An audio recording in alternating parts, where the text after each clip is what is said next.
All right, so I just got this new Kubota SVL 75-3 with the high flow, and it seemed like all the videos that I found on YouTube were a couple years old. I didn't find anything new, so I'm gonna make a new one.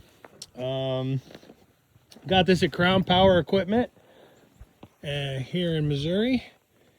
They were fantastic to work with. Brian was amazing and very helpful. So a couple things with the machine here. So from the outside, a couple easy things. Got 5.5 hours on it already, and you can tell it's dirty and dusty, which that's all right. I like this here. This is angled so that you don't get rocks, dirt, muck, everything built up on there, which is very, very nice. Harley's going to check things out as well. I also like that all of the grease fittings are accessible and protected all around the machine. There's not a single one that looks like it would be at risk from damage or anything else of that nature. We've got the high flow and low flow here, which is incredibly convenient. And I'll post another video on the big difference that made with the old skid steer using a auger in this lovely Missouri ground. You've got obviously everything just looks robust. That's the easiest way to put it. It's robust. You know, there's your exhaust from the engine, more of the grease fittings. This one here does have the reversing fan, which is convenient, and I love the settings on that to be able to change those around as needed depending upon what we're doing. Inside the engine compartment here, I'll get this all opened up. Every single thing is accessible. That's just the best way to put it. I like the fuel tank on the back door. It's accessible while the door is closed from here. That's nice. Your electric battery. I had to change a battery out on a John Deere skid steer, and holy crap, let me tell you something about how to disassemble the whole machine. All of your filters are accessible. The oil fill for the engine's a little goofy, but you know, like a bendy straw at McDonald's, found a funnel like that, so that works very well for that. One of the things that is kind of nice, you've got all your coolant case drains down here. Everything's just easy to get to. And that's huge. The thing I really like is the door that goes inward.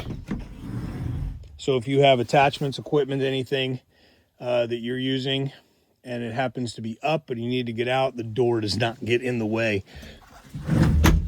So let's spin this around and we'll look at the inside. All right, so here we are inside the machine. And I like that there is an air vent right here that you can adjust for right on your face and whatnot. That's convenient. And I will tell you, the heat that this thing cranks out, it'll about knock you out of the cab. You could be in the middle of winter in a short sleeve t-shirt. Windshield wiper. This is your release for the doors. So we'll go ahead and, well, let's go through the equipment first. So you got 2 joystick controls and whatnot. As you can tell, they've really thought these out, and they just make sense. Over here we have our heating and air controls. We have our quick attach for the bucket, as well as the power button for the reversing fan. And when this is off, no matter what settings you have in the computer, it will not run. If it's on, it will run based on the settings you have. On this side here, we've got our toggle switch. Kind of actually reminds me of a Mercedes-Benz in that respect, where the home button, you can toggle from here, so on and so forth.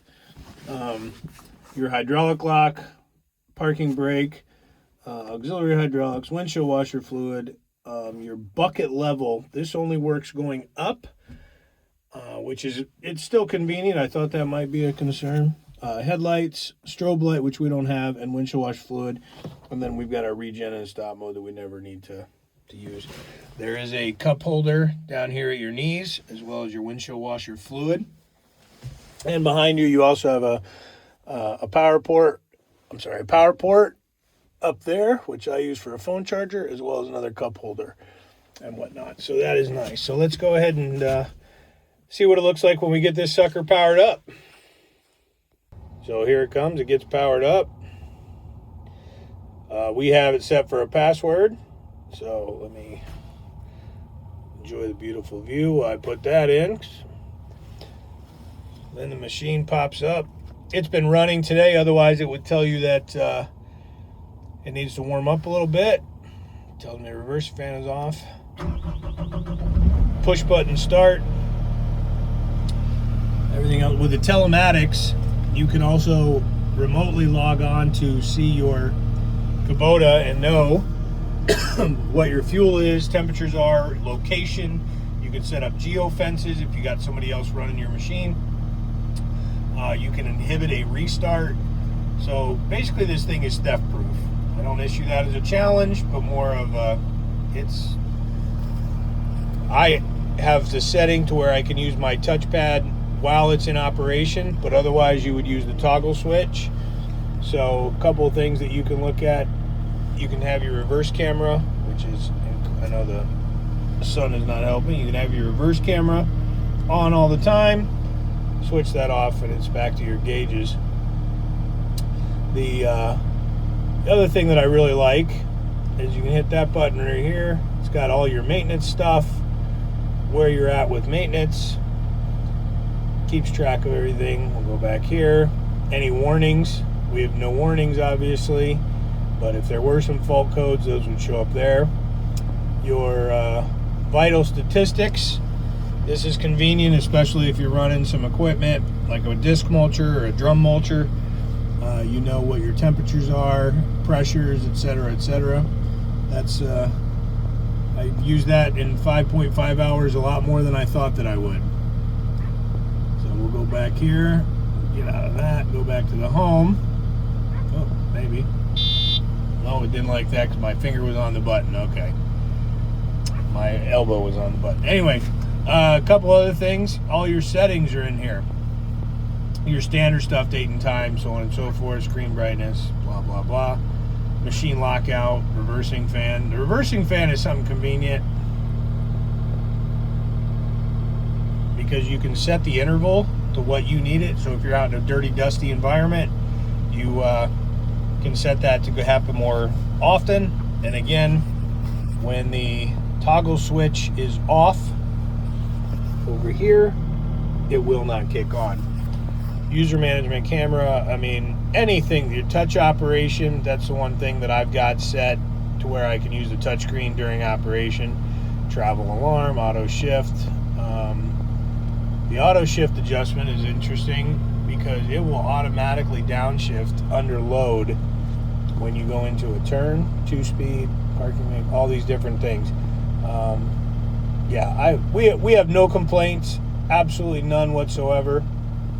It even has Bluetooth radio, and you can talk on the phone through the Bluetooth, but it just sounds a little bit tinny and echoey. But I mean, if that's the worst problem that you have, then you know, who cares?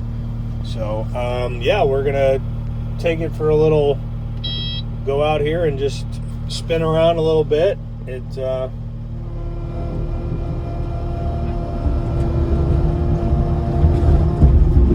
Getting used to the ISO controls is a little different, but no complaints.